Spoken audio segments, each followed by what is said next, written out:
ബന്ധപ്പെട്ട് അറിയിച്ചിട്ട് അപ്പോൾ തന്നെ പെഞ്ചു കുഞ്ഞുങ്ങൾ അതിനെതിരെയുള്ള പ്രതിഷേധത്തിൻ്റെ ഭാഗമായിട്ടുള്ള അവരുടെ ആശയങ്ങൾ വിവിധ കലാപരമായ രീതിയിൽ ഇവിടെ ആവിഷ്കരിക്കപ്പെട്ടത്. ഞാൻ സമയമെടുക്കുന്നില്ല, നല്ല വെയിലുണ്ട്.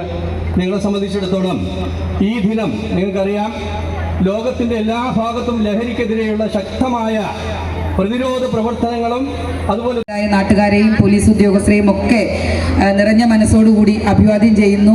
നമുക്ക് ഈ പ്രവർത്തനവുമായിട്ട് മുന്നോട്ട് കൊണ്ടുപോകാം. നമ്മുടെ ബഹുമാന്യനായിട്ടുള്ള മുഖ്യമന്ത്രിയും അതുപോലെ തന്നെ ആഭ്യന്തരമന്ത്രിയും പോലീസിലെ ഉദ്യോഗസ്ഥർ മുഴുവൻ തന്നെ ഇതിൻ്റെ പ്രവർത്തനവുമായിട്ട് മുന്നോട്ട് പോവുകയാണ്. എക്സൈസ് വകുപ്പും അവരുടേതായിട്ടുള്ള പദ്ധതികൾ ഈ ലഹരി വിപണനവും അതുപോലെ തന്നെ ഉപഭോഗവും തടയുന്നതിന് വേണ്ടി നടത്തി വരുന്നു. കുടുംബങ്ങൾക്കും സമൂഹത്തിനും വിപത്തായ ലഹരി ഉപയോഗത്തെ തുടച്ചു നീക്കുവാൻ കഠിനമായി പ്രയത്നിക്കുമെന്നും കേരള സർക്കാർ